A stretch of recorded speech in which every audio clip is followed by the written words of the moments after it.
Okay, so good afternoon, Aman. And first of all, congratulations to you for Good afternoon. getting selected in this prestigious Thank job you. or assistant Thank, commandant. So before I thank you, ask sir. question, अपनी सबसे पहले ये जो selection मिला, जैसे ही तुम्हें पता चला कि मेरा रिजल्ट हो गया है, मैं सक्सेसफुल हो गया हूँ, तो कैसा फील हुआ ये बताओ। सर एक्चुअली सर रिजल्ट निकलने के पहले मैं बहुत मतलब मेरा दिमाग बहुत टेंशन में था कि होगा कि नहीं, कि होगा कि नहीं होगा। मतलब नंबर जोड़ते रहते थे सर कि कितना पेपर टू में कितना आएगा, इंटरव्यू में कितना दिया होगा।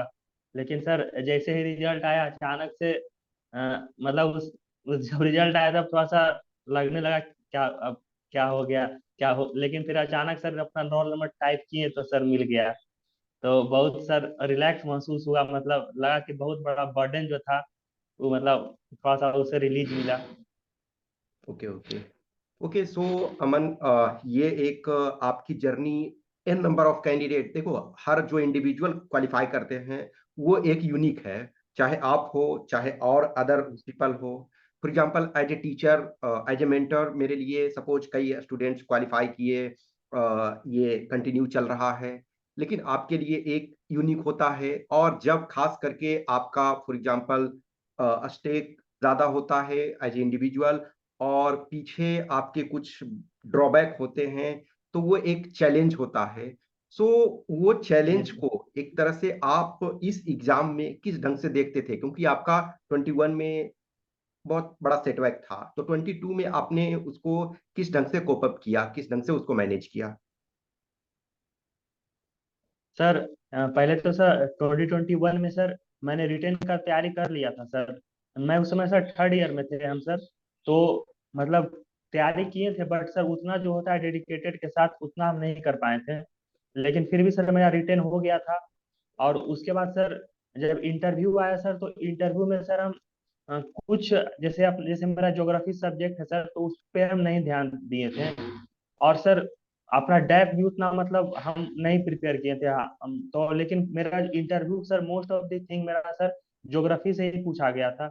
और सर जब हम ज्योग्राफी का क्वेश्चन नहीं बता पाए तो अचानक से सर मतलब थोड़ा सा हमें मतलब क्या उसको बोल सकते हैं, मेरा कॉन्फिडेंस सर लो लो हो गया।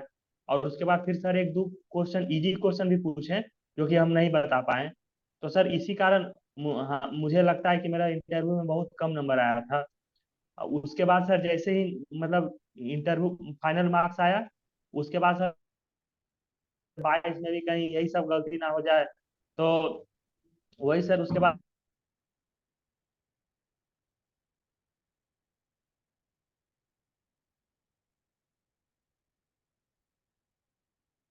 यस। तो हेलो। जो पहला इंटरव्यू आप मेरा लिए तो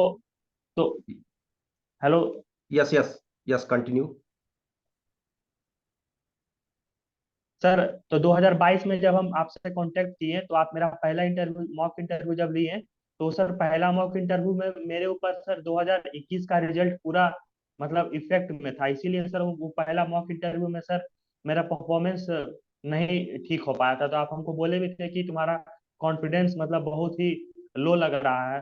तो उसके बाद सर हमको थोड़ा सा लगा कि मतलब यही मतलब क्या हुआ सर कि 2021 का रिजल्ट के 10-15 दिन बाद ही सर शेड्यूल आ गया था, जिसके कारण सर हम पूरी तरह से अपने आप को एनर्जाइज नहीं कर पा रहे थे। लेकिन अचानक उसके बाद क्या हुआ सर, उसके बाद से फिर हम सोचे कि नहीं, अब हमको 2021 को भूलना पड़ेगा। 2021 का मेरे अब इंटरव्यू में कोई वो इफेक्ट नहीं होगा। तो हम वही सर उसके बाद फिर आप मतलब जो जो बोले हम जो मतलब जो जो डेफ मेरा था उसको मजबूत किए। फिर अपना ज्योग्राफी जो जैसे हम 2021 में ज्योग्राफी को नहीं ज्योग्राफी पे काम नहीं किए थे, तो हमको लगा कि नहीं, इस बार ज्योग्राफी पे भी पूरा काम करना है। उसके बाद नेशनल सिक्योरिटी, करंट अफेयर्स, ये सब हम जो 2021 में मिस कर गए थे, तो हमको लगा कि नहीं 2022 में हमको पूरी तरीके से करना है। क्या कि मेरा नंबर आ रहा था, तो हमको लगा कि अब इंटरव्यू में हमको ये सब पे काम करना है। तो सर इसी ओके तरह मैंने अपनी तैयारी की sir. Okay, those who are watching, वो उनके लिए इंफॉर्मेशन कि 21 22 ये दोनों में रिटेन क्वालिफाई थे। 21 में इनका रिटेन में मार्क्स पेपर वन में 149 था, मींस 148.66, तो 149 राउंड अप में। Paper two 88 marks, and interview very pathetic 45। तो टोटल 282 हुआ। लेकिन 22 में इन्होंने पेपर 1 और पेपर 2 में तो ज्यादा इंप्रूवमेंट नहीं किया।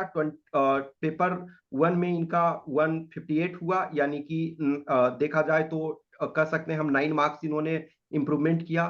पेपर 2 में जस्ट 1 मार्क एक्स्ट्रा आया, 89। लेकिन जो इंटरव्यू है वो ड्रास्टिक चेंज हुआ और उसके कारण इनका रिजल्ट हुआ। अदरवाइज रिटर्न पार्ट हम देखें तो टू बोथ ईयर्स में इनका सेम। इनफैक्ट 2023 में भी इन्होंने रिटर्न दिया, और मैं समझता हूं मोर और लेस 23 का भी मार्क्स यदि इनका रिलीज, क्योंकि सेलेक्टेड कैंडिडेट्स का जनरली मार्क्स रिलीज नहीं करते हैं नेक्स्ट ईयर में, लेकिन इनका ये इस ईयर में भी सेम रहा। तो देखें हम तो प्रिपरेशन इनका जो है वो सही है। एक तरह से रिटर्न वाले पार्ट का ये अच्छा कर चुके थे।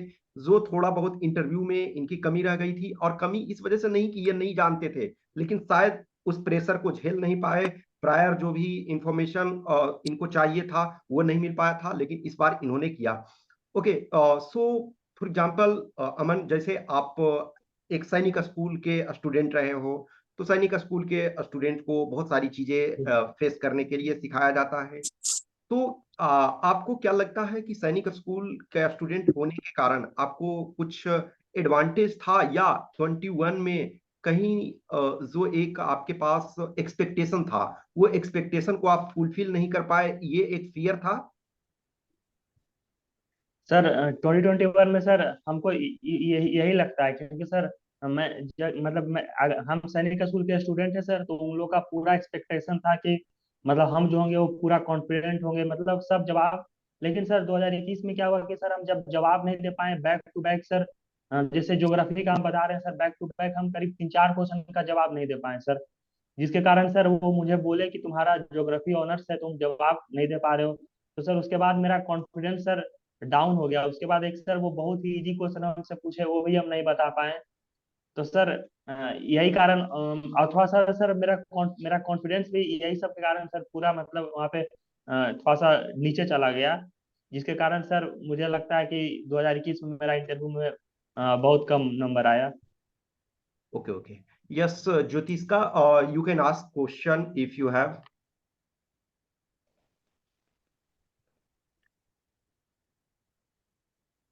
Hello, sir. Yes Am I audible? Yes yes, you are audible, ask your question. Okay, sir. Sir basically मतलब मैं भी ज्योग्राफी का ही स्टूडेंट हूँ। तो सर मतलब आपके सर इंटरव्यू में ज्योग्राफी रिलेटेड क्या क्या क्वेश्चन पूछा था, तो वही जानना था।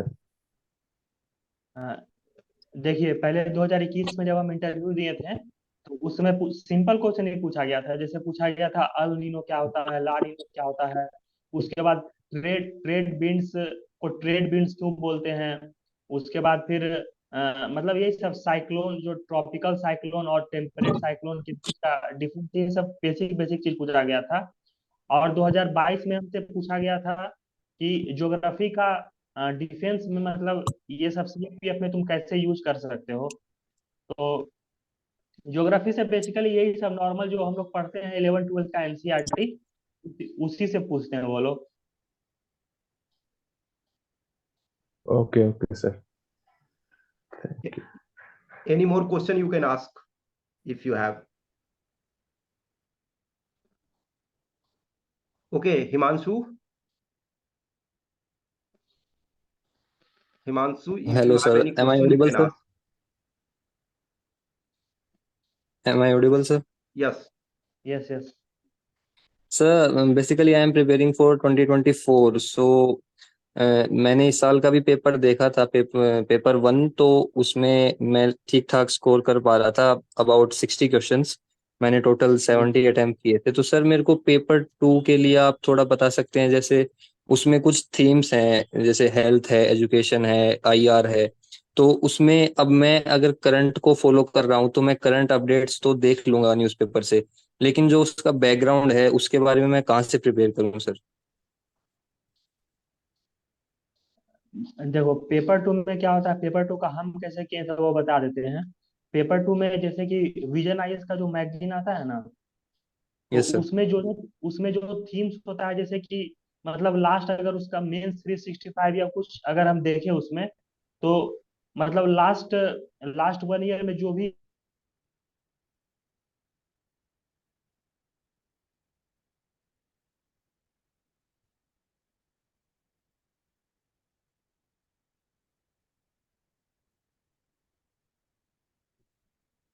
यस अमन। आवाज नहीं आ रहा सर आपका। ओके ओके, मे बी अमन का थोड़ा ये नेटवर्क का प्रॉब्लम होगा, जस्ट वेट। यस अमन।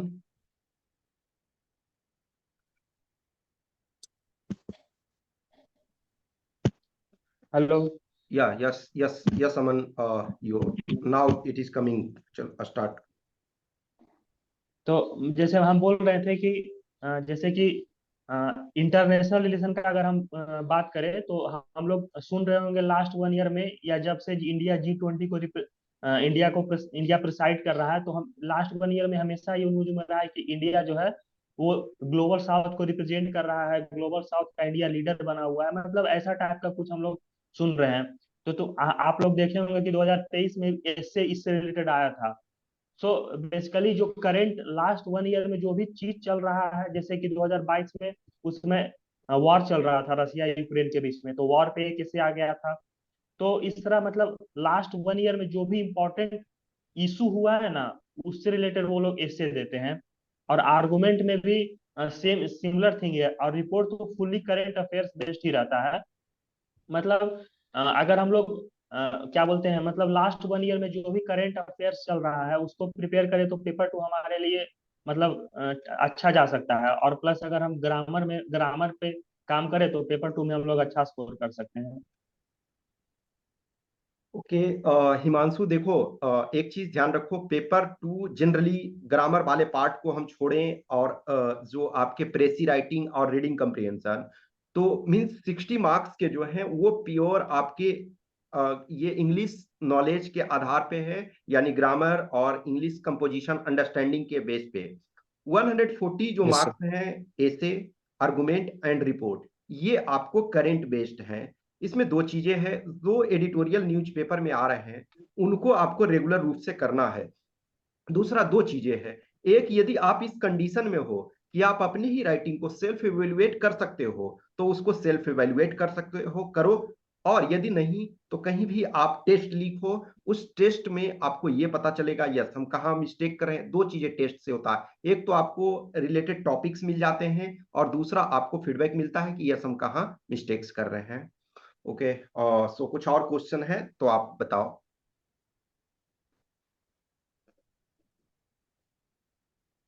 Yes sir Himanshu. जो राइटिंग प्रैक्टिस है, मान लो मैं अभी स्टार्ट कर रहा हूँ पेपर 2 के लिए न्यूज़पेपर पढ़ रहा हूँ, तो सर मैं जैसे न्यूज़पेपर पढ़ने के बाद शुरू से ही उसको डेली लिखना शुरू करूँ, या फिर उससे किस तरह से अप्रोच करूँ उसको? अगर मान लो मैं अभी मैगजीन कोई पढ़ता हूँ, उसके बाद न्यूज़पेपर से पढ़ता हूँ, तो मैं उसको सेल्फ प्रैक्टिस कैसे करूँ सर? देखो मेरे मेरे अनुसार तो सर सर जैसा बोले कि सबसे अच्छा तरीका जो मैंने मिस किया था 2021 और 22 में, हमको बीच में लगता था कि मुझे पेपर 2 का टेस्ट सीरीज ज्वाइन कर लेना चाहिए था। अगर हम कर लेते तो मेरा मार्क्स 100+ जा सकता था, बट हम नहीं किए थे, इसीलिए मेरा मार्क्स 90 से बिलो रहा है। और उसीलिए हम 2023 में सर का टेस्ट सीरीज ज्वाइन किए थे, और सर का जो क्वेश्चन का जो मतलब इससे जो सर दिए थे, वो हमको लगा कि मतलब इससे हमको लगा कि ये यूपीएससी में पूछा जा सकता है या इससे रिलेटेड पूछा जा सकता है। तो हम तो यही बोलेंगे कि मतलब अभी तुम जो है अपना वो करंट जो जो मटेरियल होता है, करंट मतलब ये सब तुम अपना मजबूत करो। और फिर जब भी तुमको जब लगे कि मेरा कंटेंट मेरे पास है, इंटरनेशनल रिलेशन का कंटेंट है, सोशल इश्यूज का कंटेंट है, या कुछ भी पॉलिटी का कंटेंट मेरा मजबूत हो गया है, तो उसके बाद मुझे तो मेरे अनुसार तुम्हें टेस्ट सीरीज ज्वाइन कर लेनी चाहिए। उससे तुम मतलब अपने आप में जिस तरह तुम्हारे पास जो कंटेंट है उसको तुम अच्छा से प्रेजेंट करोगे, तुम्हारा नंबर अपने आप 100+ चला जाएगा। Okay, okay sir. हम, सर आपने मैथ, यस ये यस यस सर आप यस, बोलिए। कंटिन्यू हिमांशु। मैं मैथ्स एंड रीजनिंग के लिए और पूछना चाह रहा था सर, मैं सर का क्या स्ट्रेटेजी था, मेरा साइंस बैकग्राउंड नहीं है, तो उस वजह से वो भी पूछना चाह रहा था। देखिए मैथ और रीजनिंग के लिए यस सर, साइंस भी बता दीजिए सर उसमें आप इंक्लूड करके। देखिए मैथ और रीजनिंग के लिए मैं सिर्फ आर्य सरवाल का जो बुक आता था उसमें जो जो इम्पोर्टेंट चैप्टर है, जैसे जिससे इससे रिलेटेड क्वेश्चन हमेशा आता है, जैसे परसेंटेज हो गया, प्रॉफिट लॉस हो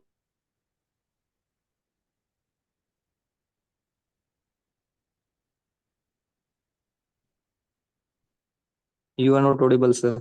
ओके, एक्चुअली नेटवर्क का प्रॉब्लम है, जस्ट वेट, उसके नेटवर्क आ जाएंगे तो। यस अमन।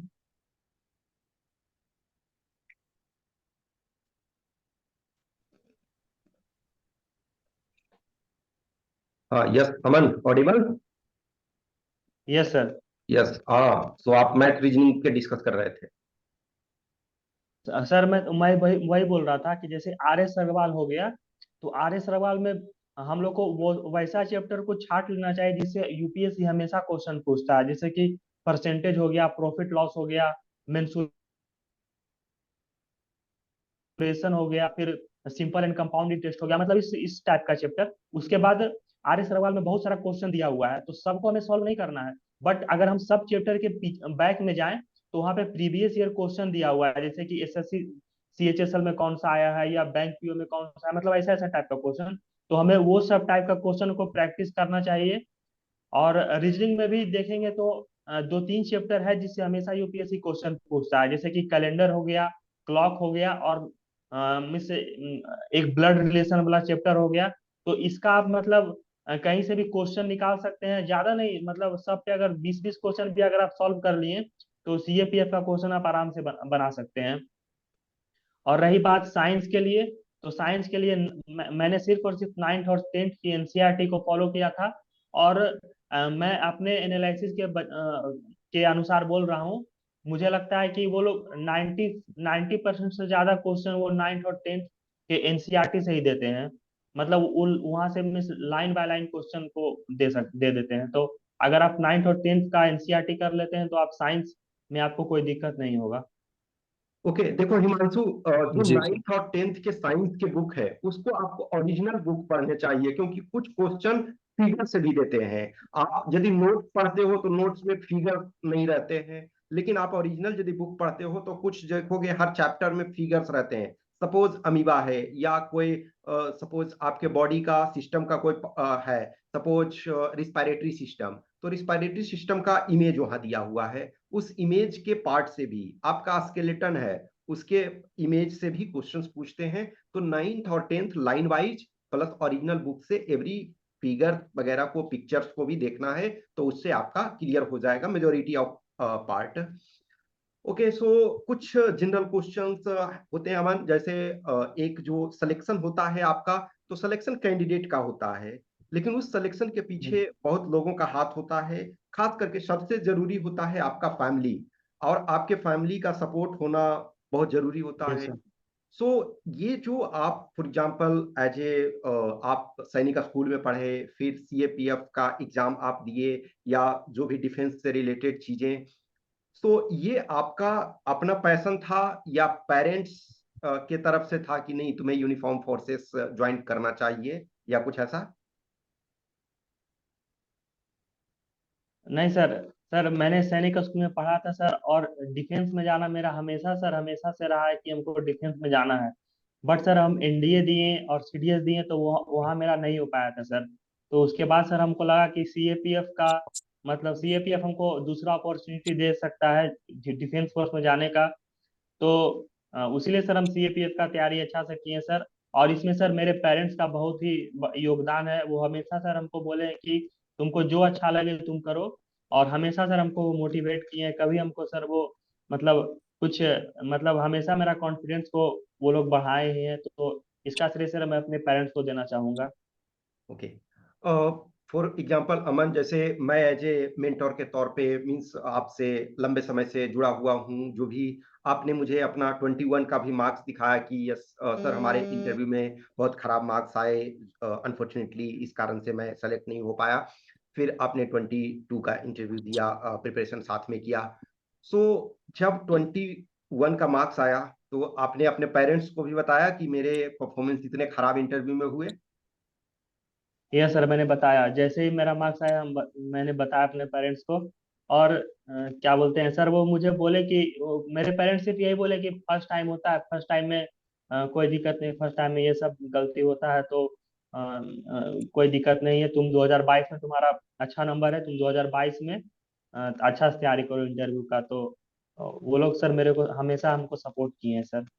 ओके ओके, सो जैसे फॉर एग्जांपल आपने जो भी है मॉक इंटरव्यू के ड्यूरेशन में बताया कि आप एक ब्रदर हो और वो आपकी एक सिस्टर हैं, वो मेडिकल की पढ़ाई कर रही हैं, तो ऑब्वियसली यस सर। वो भी सक्सेस हैं और आज आप भी सक्सेस हो, लेकिन 1 वीक पहले आप सक्सेस नहीं थे। तो फॉर एग्जांपल यस सर। जब ये थोड़ा मार्क्स अच्छा नहीं आता है और ये, तो कभी ऐसा अपने अंदर लगा कि मैं शायद इतना डिजर्व नहीं कर रहा हूं या मेरे में कुछ कमी है? सर एक चीज तो मुझे लगता था कि मतलब अगर हम, मेरे अंदर एक चीज विश्वास था कि हम जो जिस चीज का तैयारी हम करते हैं मेहनत से, तो रिजल्ट हमें मुझे मिल जाता है सर। जैसे कि हम बात करें सर, अगर हम अपना स्कूल लेवल का ही सर, तो हम एनडीए का रिटेन में सर हम बहुत अच्छी मेहनत किए थे। तो रिटर्न मेरा सब जब जब भी हम दिए तो मेरा हो गया है। बट सर एसएसबी में सर हम थोड़ा लैग कर गए थे। मतलब एसएसबी में वही हुआ सर कि मतलब हमको कुछ कुछ एरिया मतलब पता नहीं था, तो इसी कारण हम पूरा एफर्ट नहीं दे पाए थे, तो मेरा नहीं हुआ था।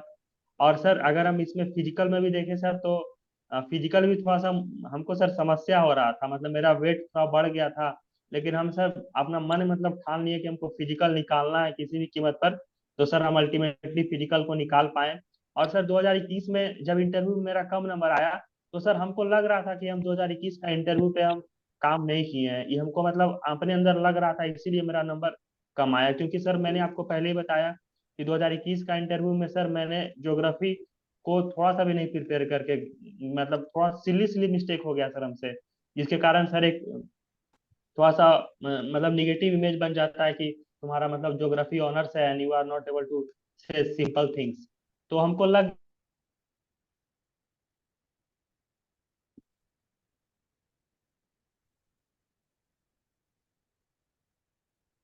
Okay Aman,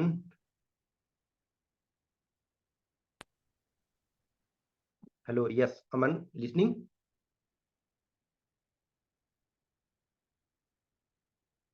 yes Aman, are you listening?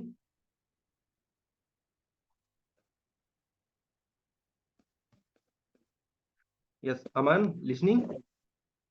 Yes sir, आवाज नहीं आ रहा है क्या? यस, अब आ रहा है। तुम्हारे साइड से थोड़ा नेटवर्क का प्रॉब्लम है। Okay, no problem. Yes, okay Aman, जैसे आप फॉर एग्जांपल आप बिहार से बिलोंग करते हो, बहुत सारे ऐसे कैंडिडेट्स होते हैं जिनको लैंग्वेज एक बैरियर लगता है। जो स्टूडेंट्स, देखो, एक बार जब सक्सेस कैंडिडेट हो जाता है तो कोई फर्क नहीं पड़ता है, लेकिन जब सक्सेस नहीं होते हैं यस सर। या कुछ ऐसे कैंडिडेट्स जब देखते हैं कि यस, इंग्लिश का एक कंपोनेंट पेपर 2 है, वो बहुत मायने रखता है, और बहुत सारे ऐसे कैंडिडेट्स हैं जिनके इंग्लिश में खराब मार्क्स यानी पेपर 2 में खराब मार्क्स आने के कारण सिलेक्शन नहीं होता है।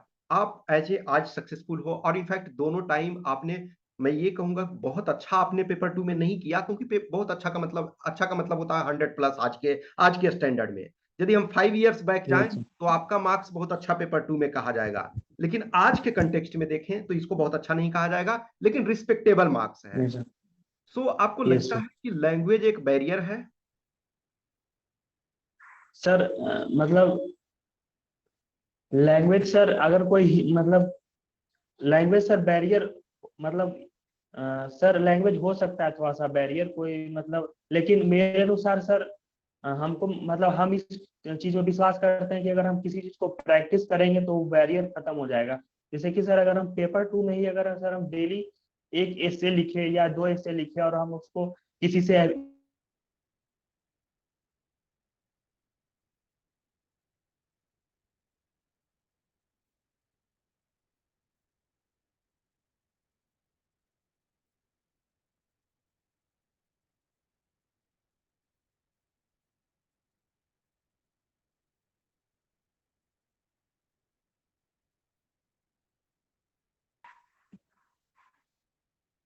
यस अमन, हाँ, आपने ये इंग्लिश के बारे में बोल रहे थे, तो आपको कभी लगता है ये कि sir English as a barrier के तौर पे है?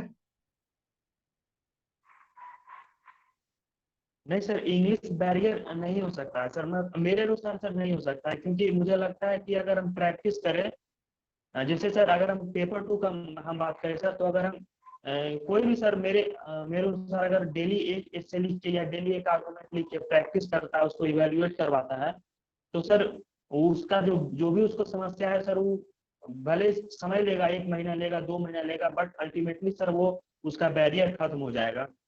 तो और इंटरव्यू का जहाँ तक बात है सर, तो इंटरव्यू तो हम लोग सर हिंदी इंग्लिश दोनों में दे सकते हैं, तो मुझे नहीं लगता है सर लैंग्वेज ज्यादा दिक्कत होता है उससे। Okay okay. So Aman, majority of preparation जो भी था आपने ये सेल्फ स्टडी से किया, और इनफैक्ट पेपर वन में भी दोनों ईयर में आपने अच्छे मार्क्स लाए। पेपर वन के संबंध में आप बताएं कि मेनली आपका प्रिपरेशन का क्या स्ट्रेटजी रहा? सर पहला तो सर मतलब जो जो नॉर्मल किताब है, जैसे कि सर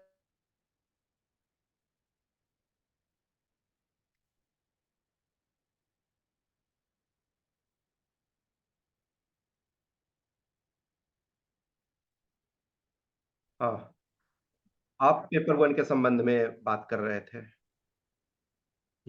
सर तो वही मैं बोल रहा था कि उसके बाद मतलब यूपीएससी जो भी पेपर लेता है, जैसे सीडीएस का हो गया या फिर सीएपीएफ का हो गया, तो लास्ट 3 to 4 years को सर हम सॉल्व करते थे सर, जिससे हमको पता चलता था कि यूपीएससी का क्वेश्चन पूछने का तरीका किस।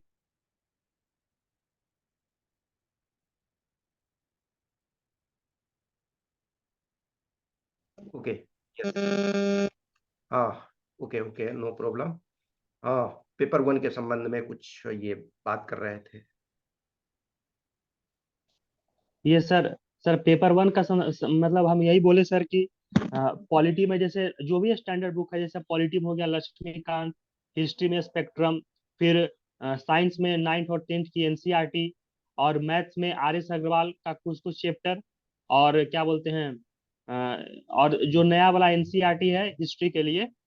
और सर यही मेरा रहा बुक सर। और उसके बाद यूपीएससी जो भी प्रीवियस ईयर का एग्जाम लेता है, जैसे एनडीए हो गया, सीडीएस हो गया या सीएपीएफ हो गया, तो इस सब का सर लास्ट 3 to 4 years का पेपर को अगर हम सॉल्व करें सर, तो उससे पता चलता है कि यूपीएससी क्वेश्चन किस तरीके से पूछता है। और सर जैसे आप बताए थे कि मतलब यूपीएससी जो है बुक में जो फिगर दिया हुआ रहता है उससे भी क्वेश्चन पूछ देता है सर। तो मतलब सर जब भी हम सॉल्व करेंगे यूपीएससी का प्रीवियस ईयर का पेपर, तो इससे अब हमको पता चलता है कि यूपीएससी क्वेश्चन कैसे पूछता है। तो ओके, यही मेरा सर स्ट्रैटेजी रहा। एक अभी आप जैसे देखो असिस्टेंट कमांडेंट के एग्जामिनेशन 21 और 22 को देखो, इनफैक्ट 2019 के बाद से 2019, 20, 21, 22 इधर हाई कट ऑफ जा रहा है, पर्टिकुलरली 21, 22 में 345 कट ऑफ जनरल के गए। तो ये for example yes sir. Higher cut off, obviously more improvement is required, more marks is required in every component। तो ये कभी आपके मन में फियर हुआ कि कट ऑफ बहुत ज्यादा जा रहा है, मेरे लिए डिफिकल्ट है ऐसा?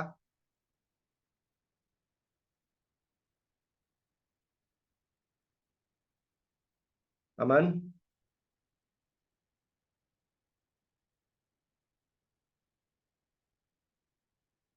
हाँ, सो हमारा लास्ट क्वेश्चन ये था कि लास्ट 2 ईयर से खास करके देखो 345 कट ऑफ जा रहा है।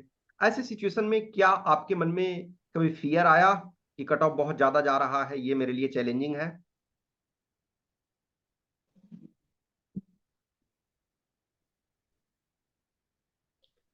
यस सर, मेरे मन में फियर आया इसके बारे में कि कट ऑफ इतना ज्यादा जा रहा है। लेकिन सर हम उसके लिए मतलब मेरे दिमाग में था एक चीज सर, जैसे 2022 में सर एक तो वैकेंसी थोड़ा ज्यादा था, तो हमको लगा कि अगर हम ये सब करें तो मेरा पेपर वन में करीब हमको 150 प्लस आ जाएगा। और सर पेपर टू में सर हम एक्सपेक्ट कर रहे थे कि मेरा 100 प्लस या 90 से 100 के बीच में आ जाना चाहिए। लेकिन सर हम टेस्ट, जैसा कि हम बताएं सर, मुझसे गलती हो गई थी। मैंने सर टेस्ट सीरीज हमको ज्वाइन कर लेना चाहिए था पेपर टू के लिए, जिसके कारण सर मतलब मेरा नंबर पेपर टू में कम है। और सर अगर हम ज्वाइन कर लेते तो उसमें हमको विश्वास है कि मेरा 100 से ज्यादा रहता पेपर टू में। और सर इंटरव्यू में भी अगर आजकल देखिए सर, तो मतलब एवरेज सर 95 से ऊपर इंटरव्यू में जो मतलब परफॉर्म कर दे रहा है अच्छा, तो उसको मिल जाते हैं इंटरव्यू में। तो सर ये सब मेरे दिमाग में था, तो हमको लगता था कि मेरा भी इतना आ सकता है, तो उतना डर नहीं था, बट लग रहा था कि कट ऑफ थोड़ा बढ़ रहा है धीरे धीरे, तो वो सब लग रहा था sir. Okay, so Aman, thank you for this communication. Obviously, there was a break in network, but anyway, I wish you very happy life ahead. And it is matter of joy for me also कि आप हमारे guidance में थे, और वो एक मेरे लिए भी चैलेंजिंग था कि आपने जो इंटरव्यू में 45 बताया, और वो एक एज ए टीचर के तौर पे मुझे भी था कि एक चैलेंजिंग है कि इनका 100 प्लस आ जाए, और फॉर्चुनेटली ये आया। आपने वर्क किया बहुत बार, चीजें ठीक है, ये करना आपको एज ए टीचर के तौर पे कहना मेरा काम होता है कि यहाँ आप लैग कर रहे हो, इस फील्ड में वर्क करो तो आ सकता है, और वो चीज को आपने कर दिखाया। Okay, so thank you once again. Okay yes sir, thank you sir for this okay.